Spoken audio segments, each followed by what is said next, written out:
దేవుని సన్నిధిలో చేరి మరి బైబిల్ స్టడీగా చేరి రావడానికి దేవుడు చూపిస్తున్న కృపను బట్టి దేవునికి మహిమ కలుగును గాక. మరి ఈ బైబిల్ స్టడీ మనం స్టార్ట్ చేసుకుని ఒక వీక్ నేను, ఒక వీక్ రవి అన్న అపోస్తుల కార్యంలో ధ్యానం చేయడానికి దేవుడు చూపిస్తున్న కృపను బట్టి దేవునికి మహిమ కలుగును గాక. రవణ మరి పేతురు మినిస్ట్రీలో నుంచి కొన్ని మంచి అంశాలు మనకు అందిస్తూ వచ్చాడు.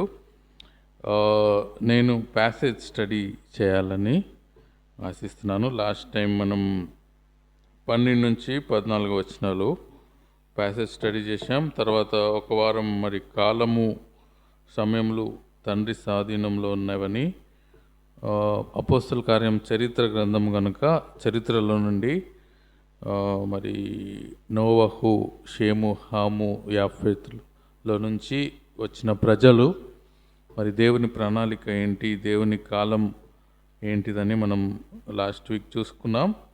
మరి ఈ వీక్ మరి 15 నుండి 26 వచనాలు ఈ ప్యాసేజ్ ధ్యానం చేయాలని ఆశ కలిగి ఉన్నాం. అపోస్తల కార్యములు 1వ అధ్యాయం 15వ వచనం చదువుకుందాం. 15 నుంచి 26 వచనాలు చదువుకుందాం.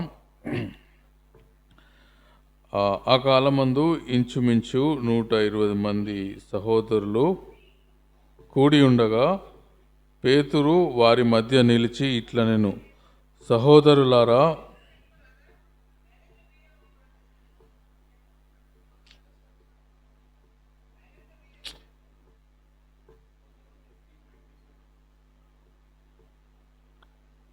ఆ కాలమందు ఇంచుమించు 120 మంది సహోదరులు కూడి ఉండగా పేతురు వారి మధ్య నిలిచి ఇట్లనెను, సహోదరులారా అని ఉంచు, యేసును పట్టుకొనిన వారికి త్రోవ చూపిన యూదాను గూర్చి పరిశుద్ధాత్మ దావీదు ద్వారా పూర్వము పలికిన లేఖనములు నెరవేర్చియుండెను. అతడు మనలో ఒకడుగా ఎంచబడిన వాడై ఈ పరిచర్యలో పాలు పొందెను. ఈ యూద ద్రోహము వలన సంపాదించిన రూకలు నిచ్చి ఒక పొలము కొనెను. అతడు తలకిందులుగా పడి నడిమికి బద్దలైనందున అతని పేగులన్నీ బయటికి వచ్చెను. ఈ సంగతి యెరూషలేములో కాపురమున్న వారికందరికీ తెలియవచ్చెను కనుక వారి భాషలో ఆ పొలము అకెల్దమ అనబడి ఉన్నది. దానికి రక్తభూమి అని అర్థము. ఇందుకు ప్రమాణముగా అతని ఇల్లు పాడైపోవునుగాక, దానిలో ఎవడునూ కాపురముండకపోవునుగాక, అతని ఉద్యోగము వేరొకడు తీసుకొనును గాక అని కీర్తన గ్రంథంలో వ్రాయబడి ఉన్నది. చిన్న ప్రార్థన చేసుకుందాం. మిగిలిన వచనాలు మనం అవసరాన్ని బట్టి చదువుకుందాం. ప్రార్థన చేసుకుందాం. చిన్న ప్రార్థన. సర్వాధికారి సర్వోన్నతుడైన మా గొప్ప దేవ, బైబిల్ స్టడీగా మేము చదువుకున్న వాక్యాలు అయ్యా మాకు అందించండి. నాకు జ్ఞానం సరిపోదు, మీరే మా అందరితో మాట్లాడి మాకు కావలసిన మాటలు మీరే అందించమని ముందున్న సమయం మీ చేతికి అప్పగించుకొంచుండగా మీ నామంకి మహిమ ఘనత తెచ్చుకొనమని మా రక్షకుడు విమోచకుడు నైన యేసుక్రీస్తు నామంలో ప్రార్థించి వేడుకుంటున్నాం తండ్రి, ఆమేన్. ఈ యొక్క వాక్య భాగాన్ని మనం గమనిస్తే 15 నుంచి 26 వచనాల వరకు మరి వీళ్ళు అపోస్తలులు లేక మరి పేతురు నిలిచి మాట్లాడిన మాటలు. ఇక్కడ టాపిక్ ఏంటంటే మరి వారు అపోస్తలులు 11 మంది ఉన్నారు కదా. యూదా మరి పేగులు బయటికి వచ్చి మరి తను తాను చనిపోయాడు కనుక యూదాకి రీప్లేస్మెంట్గా ఎవరిని ఎన్నుకోవాలి అనేది they have to make a decision. వాళ్ళు ఒక నిర్ణయం తీసుకోవడానికి చేరి వచ్చారు. ఎవరెవరు ఉన్నారంటే మరి ఇంచుమించు 120 మంది సహోదరులు, పేతురు కూడా అందరూ కూడి వచ్చారు అనే మాట మనం చూస్తాం. ఈ వచనాలు మనం గమనిస్తే 3 విషయాలు మీ ముందు నేను ఉంచాలని ఆశపడుతున్నాను. మరి ఈ యొక్క వాక్య భాగాల్లో గమనిస్తే they are taking a decision. వాళ్ళు ఒక నిర్ణయము తీసుకుంటున్నారు. వారు ఒక నిర్ణయం తీసుకుంటున్నారు. ఆ నిర్ణయాన్ని బట్టి వారు ఏ విధంగా తీసుకున్నారు అనేది 3 విషయాలు మీకు చూపించాలని ఆశపడుతున్నాను. మొదటిగా మనం చూస్తే వారు యూదాకు రీప్లేస్మెంట్గా ఎవరిని తీసుకోవాలి అని నిర్ణయం తీసుకోవడానికి వారు చేరి వచ్చారు అనే మాట మనం చూస్తాం. మన జీవితంలో కూడా అనేక సార్లు కీలకమైన నిర్ణయాలు మనం తీసుకోవాల్సి వస్తుంది. అయితే చిన్న నిర్ణయాలు, పెద్ద నిర్ణయాలు, మరి అనేకమైన decisions we make in our daily lifes. అయితే అటువంటి డెసిషన్స్ తీసుకున్నప్పుడు ఇప్పుడు సంఘంగానైతేనేమి, వ్యక్తిగతంగానైతేనేమి, మరి వీళ్ళు ఏ విధంగా ఫాలో అయ్యారో, ఏ విధంగా తీర్మానాలు తీసుకున్నారో అనేది ఈ వచనాల్లో మనం చూస్తాం. మనం తీసుకునే చాయిసెస్, మనం తీసుకునే నిర్ణయాలు మరి భవిష్యత్తులో ఎంతోమందికి ప్రభావితంగా ఉంటాయి, ఎంతో డిఫరెంట్ ప్రభావితం చేస్తాయి. కనుక మనం చేసుకునే ప్రతి డెసిషన్ కూడా ఏ విధంగా తీసుకోవాలనే మాట మనం చూస్తాం. ఈ 15వ వచనం కంటే ముందే మనం చూస్తే 14వ వచనంలో మొదటిది, వీరితో కూడా కొందరు స్త్రీలను, యేసు తల్లి అయిన మరియను, ఆయన సహోదరును ఏక మనస్సుతో ఎడతెగక ప్రార్థన చేయుచుండిరి అనే మాట మనం చూస్తాం. సో వీరు నిర్ణయాలు తీసుకునేటప్పుడు వీరు ప్రార్థించేవారుగా ఉన్నట్లుగా మనం చూస్తాం. 15 నుంచి 20 వచనాలు మనం గమనిస్తే, ఈ వచనాలు మనం జాగ్రత్తగా గమనించి చూసినప్పుడు పేతురు మరి 16వ వచనంలో చూస్తే, సహోదరులారా, యేసు పట్టుకొనిన వారికి త్రోవ చూపిన యూదాను గూర్చి పరిశుద్ధాత్మ ద్వారా పూర్వము పలికిన లేఖనము నెరవేరవలసి ఉండెను. సో మనం నిర్ణయాలు తీసుకునేటప్పుడు, లేక వీరు నిర్ణయాలు తీసుకునేటప్పుడు మరి దేన్ని చూశారు? వారి నిర్ణయం మనం చూసినట్లయితే పూర్వము పలికిన లేఖనము నెరవేరవలసి ఉండెను అనే మాట మనం చూస్తాం.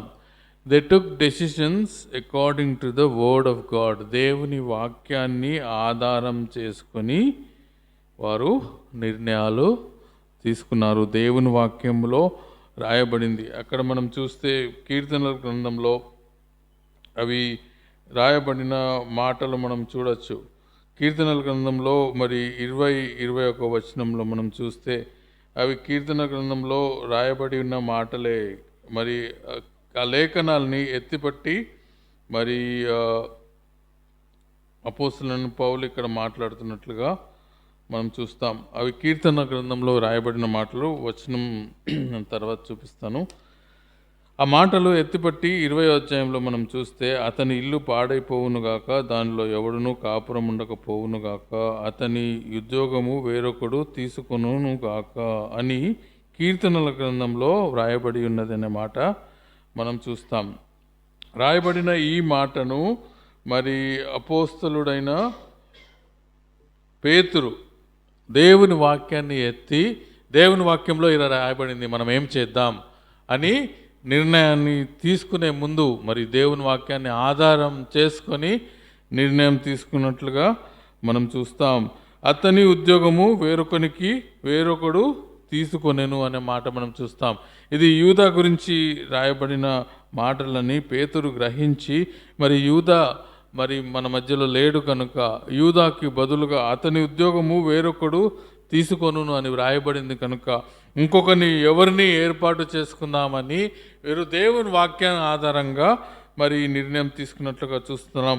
మనం కూడా అనేక సార్లు క్రాస్ రోడ్స్లో ఉంటాం. మన జీవితాల్లో ఇటు పోవాలా అటు పోవాలా, ఏం చేయాలని ఆలోచన కలిగినప్పుడు, ఎటువంటి నిర్ణయాలు చేసుకోవాలని మనం ఆలోచన కలిగినప్పుడు we should refer to the word of God. దేవుని వాక్యాన్ని మనము చదవాలి. వాక్యంలో దాని గురించి ఏమని వ్రాయబడింది, ఈ పర్టికులర్ పరిస్థితిలో వాక్యంలో ఏమని రాయబడింది అనేది మనము గమనించి దాని ప్రకారం నిర్ణయాలు తీసుకోవడానికి ముందుకు రావాలని మనం ఈ వచనాల ద్వారా నేర్చుకుంటాం. 15 నుంచి 20 వచనాల వరకు మనం చూస్తే అదే ఈ పేతురు జరిగిస్తున్నాడు. మరి దేవుని వాక్యంలో దేవుని వాక్యము నెరవేర్చబడాలి, దేవుని వాక్యంలో ఇలాగున రాయబడి ఉంది, ఇప్పుడు మనం ఏం చేద్దాము అని మరి పేతురు తీసుకున్న నిర్ణయాన్ని మనం గమనించినట్లయితే మనకెంతో ఆదర్శనీయంగా ఉంటుంది. అనేక సార్లు యాజ్ లీడర్స్, నాయకులుగా, మరి సంఘ సభ్యులంగా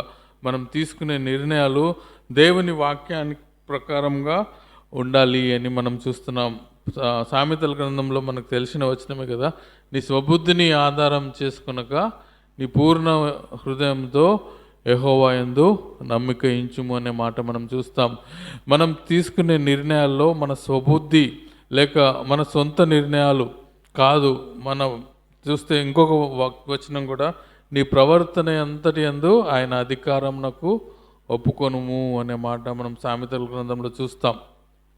అయితే పేతురు మరి తన స్వబుద్ధిని ఆధారం చేసుకునక లేక తన సొంత నిర్ణయాలు తీసుకున్నట్లుగా ఇక్కడ మనం చూడం, కానీ దేవుని వాక్య ప్రకారమైన నిర్ణయాలు తీసుకోవడానికి మరి పేతురు ఇష్టపడినట్టుగా మనం చూస్తాం. మన జీవితంలో కూడా ఏ నిర్ణయం తీసుకున్నా బైబిల్ ఏమంటుంది అనే ప్రశ్న మనకు ముందు రావాలి.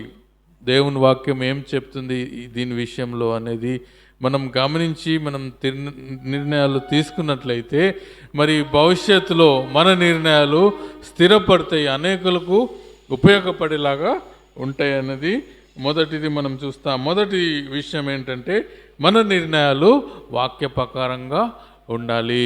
మనం ఎప్పుడైనా నిర్ణయాలు తీసుకునేటప్పుడు, ఎప్పుడైనా కన్ఫ్యూజన్లో ఉన్నప్పుడు దేవుని వాక్యం ఈ విషయంలో ఏ విధంగా చెప్తుంది అని మనం వాక్యాన్ని పరిశీలించి దాని ప్రకారం నిర్ణయాలు తీసుకోవాలని మనం చూస్తాం. రెండోది మనం చూస్తే మనం ఎటువంటి నిర్ణయాలు తీసుకోవాలన్నది 21 నుంచి 22 వచనాలు మనం చదివితే, కాబట్టి యోహాను బాప్తిసం ఇచ్చినది మొదలుకొని ప్రభువైన యేసు మన యుద్ధ నుండి పరమునకు చేర్చుకొనబడిన దినము వరకు ఆయన మన మధ్య సంచరించుచుండిన కాలమంతయు మనతో కలిసి ఉన్న వీరిలో ఒకడు మనతో కూడా ఆయన పునరుద్ధానమును గూర్చి సాక్షి అయ్యుండుట ఆవశ్యకమని చెప్పెను.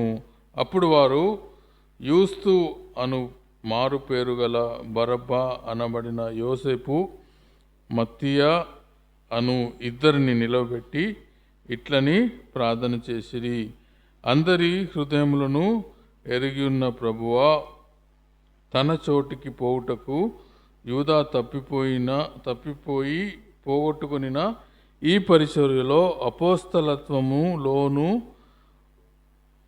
పాలు పొందుటకు వీరిద్దరిలో నీవు కొనిన వానిని కనుపరచుమనిది అనే మాట మనం చూస్తాం. రెండో విషయం ఏంటంటే వీరు ఏం చేస్తున్నారంటే మరి 21-22 వచనాల్లో మనం చూస్తే వాళ్ళు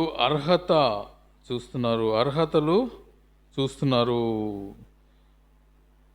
ఏమేమి అర్హతలు అంటే 3 అర్హతలు ఇక్కడ రాయబడ్డాయి.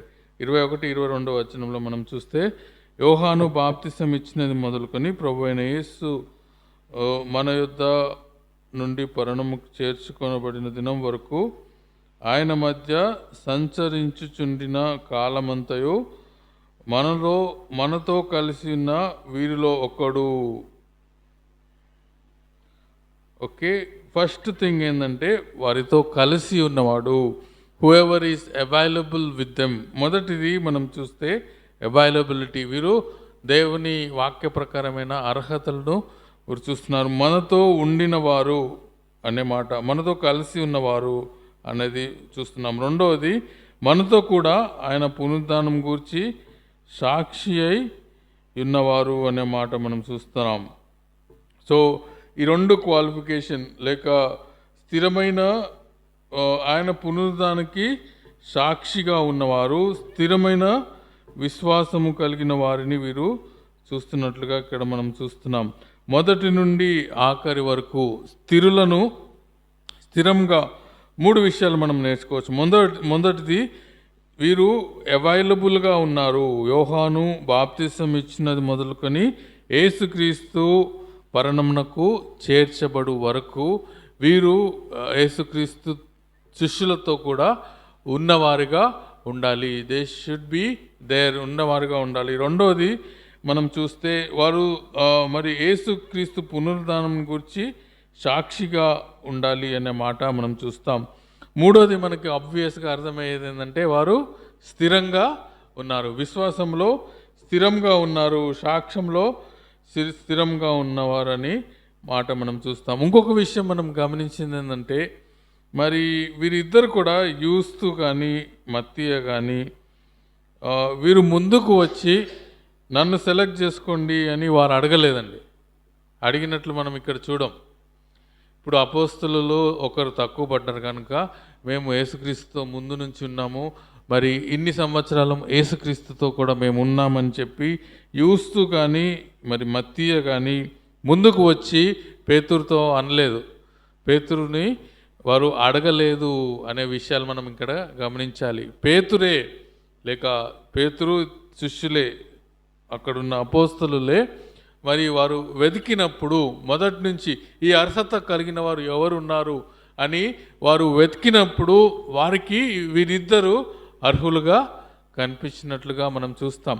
సో రెండో విషయం, దేవుని చిత్తాన్ని మనం ఎన్నుకునేటప్పుడు మరి అర్హత చూడాలి, దేవుని వాక్య ప్రకారంగా ఉన్నారా లేదా అని మనము ఆత్మీయ విషయాలు గమనించాలి. అనేక మంది మరి వారు ముందుకు వచ్చి ఈరోజు నేను చేస్తానని చెప్తారు, కానీ దేవుని సంఘంలో దేవుని కార్యాలు జరగాలంటే మనకున్న తలాంతును ఇతరులు గమనించాలి. ఇతరులు గమనించి అయ్యా నీకు ఈ తలాంతు ఉంది, మీరు ఇది చేయండి అని చెప్పినప్పుడు అది మరి వాక్యానుసారమైన నిర్ణయం అని మనం గమనించాలి. మనమే ముందుకు వచ్చి చేసే బదులు ఇతరులు మనకున్న టాలెంట్ని గమనించి మనకు చెప్పినప్పుడు దాని ప్రకారం నడుచుకోవడం అనేది దేవుని చిత్తానుసారమైన నిర్ణయం అని మనం గమనించాలి. మరి అపోస్తల కార్యంలో కూడా మనం చూస్తే దేవుడు మరి నానా విధమైన కృపావరములు ఇచ్చినట్లుగా మనం చూస్తాం. ప్రతి విశ్వాసికి దేవుడు ఒక కృపావరం ఇచ్చినట్లుగా ఆ కృపావరము మనం దేవుని సన్నిధిలో వాడినప్పుడు ఇతరులు దాన్ని గమనించి వారు సజెస్ట్ చేయాలి.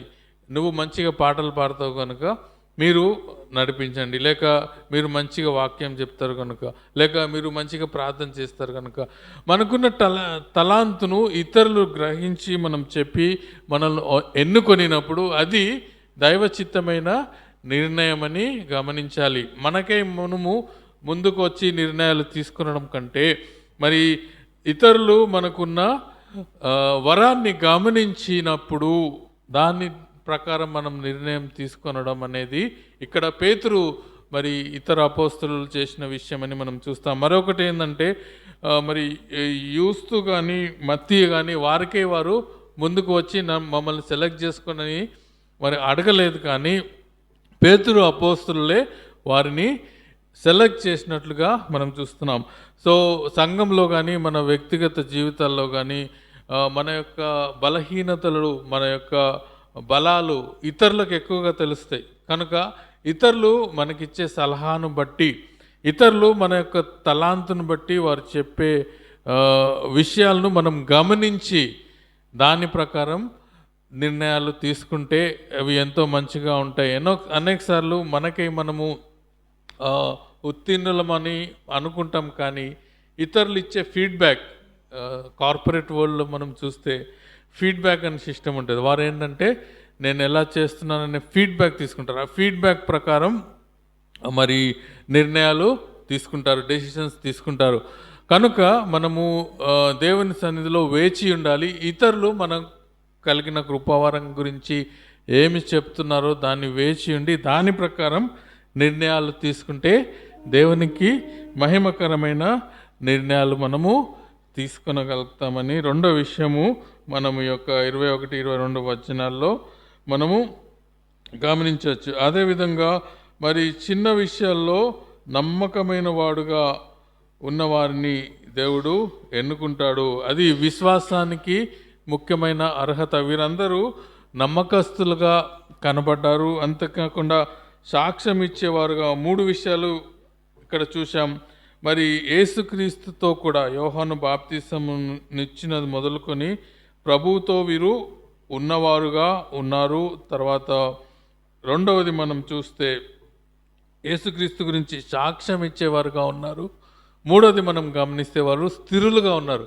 కొన్ని రోజులు వచ్చి కొన్ని రోజులు వెళ్ళిపోయిన వారుగా కాకుండా స్థిరులుగా ఉన్నారనే 3 విషయాలు మరి పేతురు గ్రహించి వారిద్దరిని సెలెక్ట్ చేసుకున్నట్లుగా మనం చూస్తాం. మన నిర్ణయాల్లో కూడా మరి ఇతరులు మన గురించి ఏమనుకుంటున్నారు, మనం చేసే పరిచర్య మరి ఇతరులకు ప్రయోజనకరంగా ఉందా లేదా అనే ఫీడ్బ్యాక్ గురించి మనం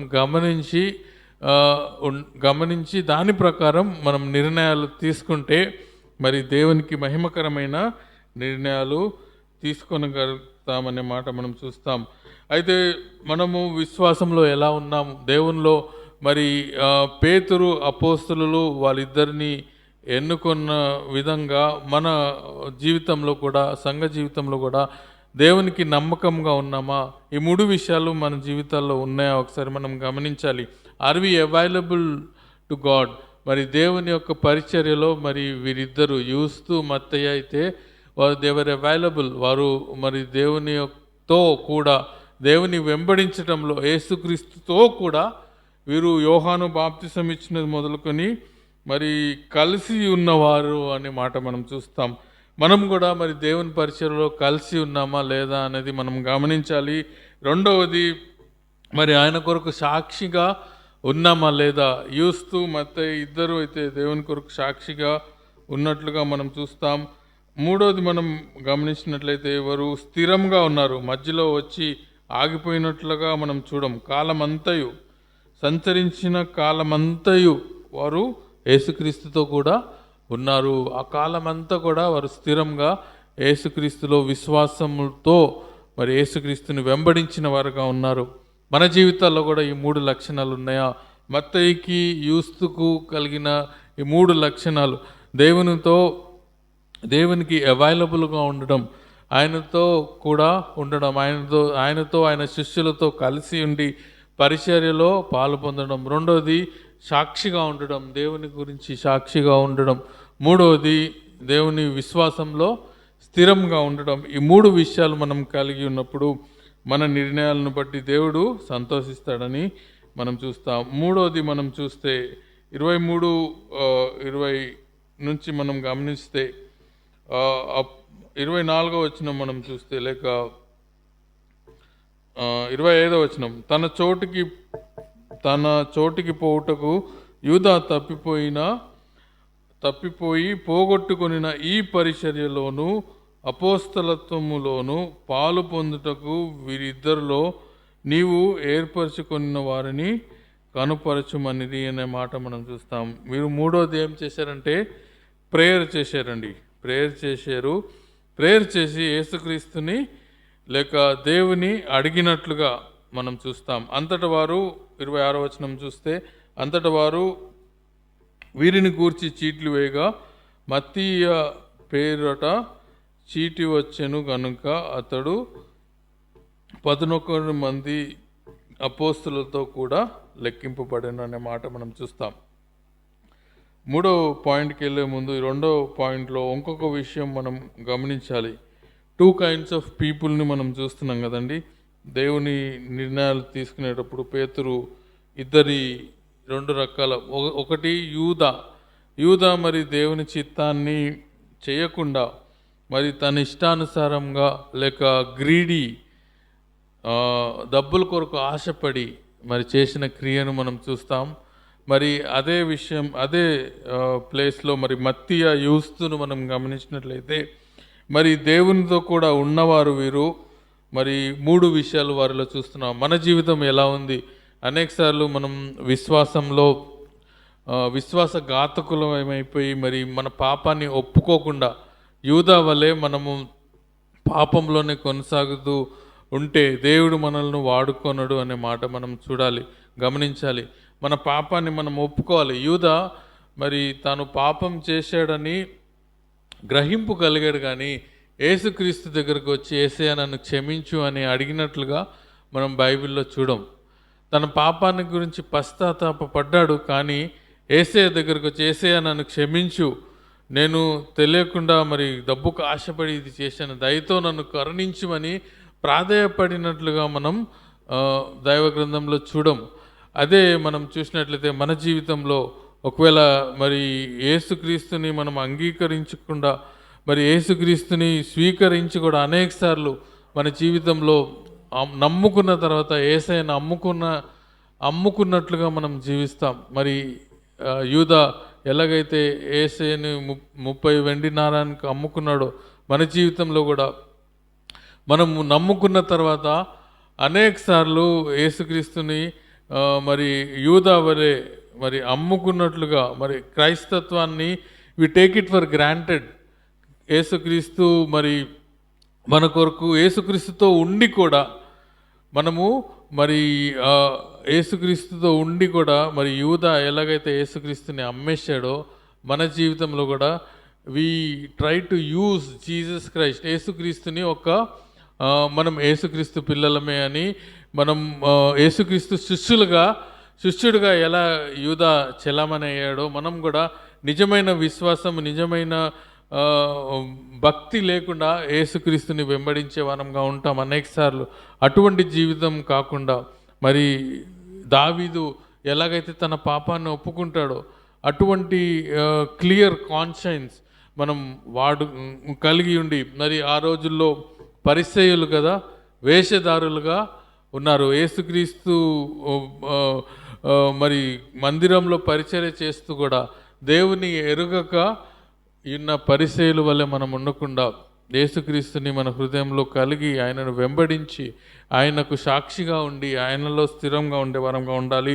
మూడోది, మనం ఏ విషయమైన నిర్ణయం తీసుకున్నా మన జీవితంలో పూర్వకమైన నిర్ణయాలు తీసుకోవాలి అని మనం చూస్తాం. వారు ప్రార్థన చేశారు, తర్వాత చీట్లు వేసుకున్నట్లుగా మనం చూస్తాం. ఇద్దరు వ్యక్తులు మరి అర్హత కలిగినట్లుగా వారికి కనిపించినప్పుడు వారిద్దరి మధ్యలో చీట్లు వేసినట్లుగా it was a fair judgement. అంటే వారు అన్యాయంగా వారే ముందుకు వచ్చి సెలెక్ట్ చేయలేదు, కానీ ఒక ఫెయిర్ ప్రాక్టీస్, చీట్లు వేయడం అనేది ఒక ఫెయిర్ ప్రాక్టీస్ ఫాలో అయ్యి మరి నమ్మకంగా యథార్థంగా ఎన్నుకున్నట్లుగా మనం చూస్తాం. మనం కూడా నిర్ణయాలు తీసుకునేటప్పుడు 3 విషయాలు మనం నేర్చుకున్నాం. మొదటిది, దేవుని వాక్య ప్రకారమైన నిర్ణయాలు మనము తీసుకోవాలి. రెండవది, మరి మన స్వబుద్ధిని ఆధారం చేసుకొనకుండా మన సొంత జ్ఞానంతో కాకుండా దేవుని నడుపుదల, మరి అర్హత కలిగిన వారి గురించి దేవుని నడుపుదల అనుసరించి నిర్ణయాలు తీసుకోవాలి. మూడవది, ప్రార్థన పూర్వకంగా నిర్ణయాలు తీసుకోవాలి. మన వ్యక్తిగత జీవితంలోనైతేనేమి, సంఘ జీవితంలోనైతేనేమి, whenever we take decisions, ఈ 3 విషయాలు మనం జ్ఞాపకం చేసుకుందాం. మొదటిది, దేవుని వాక్య ప్రకారమైన నిర్ణయాలు మనం తీసుకోవాలి. రెండవది, దేవుని నడుపుదల కొరకు మనం వేచి ఉండి నిర్ణయాలు తీసుకోవాలి. మూడవది, మరి ప్రార్థన పూర్వకంగా మనము నిర్ణయాలు తీసుకోవాలి. ఇటువంటి నిర్ణయాలు మనం తీసుకొనినప్పుడు మరి దేవునికి మహిమకరంగా ఉంటామండి. అలాగే మనం చరిత్రలో చూసినట్లయితే మత్తయి అనే శిష్యుడు మరి దేవుడి చేత ఏర్పరచుకొనబడిన వాడై మరి దేవునికి గొప్ప సాక్షిగా మరి అనేక దేశాల్లో దేవుని వాక్యాన్ని ప్రకటించిన వాడుగా ఉన్నాడని మనం గమనించవచ్చు. మరి దేవుని ప్రకారమైన నిర్ణయం, దేవుని చిత్త ప్రకారమైన నిర్ణయాలు మనం తీసుకునేటప్పుడు మన జీవితంలో సరి అయిన రిజల్ట్స్ మనం చూడగలుగుతాం. మన సొంత నిర్ణయాలు కాకుండా దేవుని చిత్త ప్రకారమైన నిర్ణయాలు, వాక్య ప్రకారంగా దేవుని నడుపుదలతో ప్రార్థన పూర్వకంగా మనం నిర్ణయాలు తీసుకునేటప్పుడు దేవునికి మహిమకరమైన రిజల్ట్స్, లేక అందరికీ ఉపయోగపడే రిజల్ట్స్ మన జీవితాల్లో మనం చూడగలం, సంఘంలో మనం చూడగలం. అటువంటి నిర్ణయాలు మనం తీసుకోవడానికి దేవుడు మనకు సహాయం చేయనుగాక. మన మధ్యలో ఉన్న రవి అన్న ప్రేయర్తో క్లోజ్ చేయాలని మనం చేస్తాం అన్న క్లోజ్.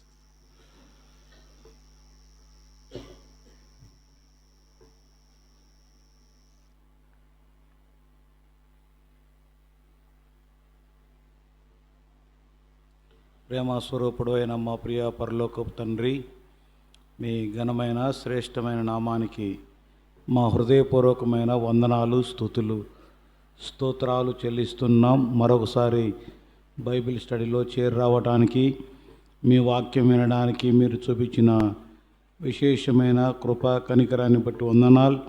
ఈ బెరయ సంఘాన్ని మీరు అంచెలంచెలుగా అభివృద్ధి చేయండి, దీవించండి, ఆశీర్వదించండి.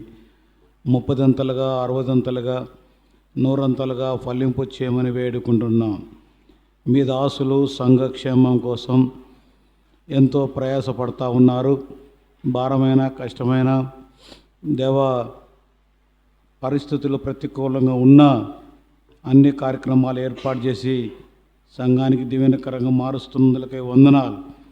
ఇంతవరకు మీరు ఇచ్చిన కాపుదల, భద్రతా, క్షేమాన్ని బట్టి వందనాలు. మీరు ఇచ్చిన వాక్య సందేశాన్ని బట్టి స్తుతులు, స్తోత్రాలు. అపోస్తుల కార్యముల గ్రంథం 1వ అధ్యాయంలో మీ భక్తులు తీసుకున్న నిర్ణయాలు, మీ భక్తులు చేసిన పనులు, మేము ఏదైనా ఒక పని చేస్తున్నప్పుడు, ఒక నిర్ణయం తీసుకుంటున్నప్పుడు ఆ నిర్ణయాలు ప్రార్థనాపూర్వకమైన నిర్ణయం అయి ఉండాలి. అది దేవుని నడిపింపుతో కూడిన నిర్ణయమై ఉండాలి. వాక్య ప్రకారంతో కూడిన నిర్ణయమై ఉండాలి అని మేము విన్నాం. దేవా, మా స్వబుద్ధిని ఆధారం చేసుకోకుండా, మా జ్ఞానం చొప్పున మాకు నచ్చినది చేయకూడదు అని మేము విన్నాం. మీ భక్తులు యూదా తప్పిపోయినప్పుడు మత్తీయను ఏర్పాటు చేయాలి అనే ఆలోచన వారు చేయలేదు. 2 వ్యక్తులు నిలబెట్టి వాక్యానుసారంగా అర్హతను వారు పరిశీలించారు. అర్హత కలిగిన వారిని మాత్రమే, వాక్య ప్రమాణం ప్రకారం మాత్రమే వారు నిర్ణయాలు తీసుకున్నట్టుగా మేము చూసాం. మా జీవితాల్లో, మా బ్రతుకుల్లో, మా కుటుంబాల్లో, మా సంఘాల్లో మేము వాక్యం ప్రకారం ఉన్నవా లేదా అని గమనించి నిర్ణయాలు తీసుకోవటానికి సహాయం చేయండి. మీ నడిపింపు ప్రకారం నిర్ణయాలు తీసుకోవటానికి సహాయం చేయండి. ప్రార్థన చేసి ప్రార్థన పూర్వకంగా నిర్ణయాలు తీసుకొని ముందుకు వెళ్ళడానికి సహాయం చేయమని, ఈ చేరువచ్చిన మీ బిడ్డలందరినీ దీవించమని, ఆశీర్వదించమని, దేవ మీ వాక్యం అందించిన మీ దాసులను దీవించి ఆశీర్వదించమని, సంఘానికి ఇంకా ప్రయోజనకరమైన వ్యక్తిగా మీరు మార్చమని, మహిమ, ఘనత, ప్రభావములు మీకే చెల్లిస్తూ యేసు క్రీస్తు నామములో అడిగి వేడుకొనుచు ప్రార్థిస్తున్నాను మా ప్రియ పరలోకపు తండ్రి. ఆమేన్. అందరికీ వందనాలు.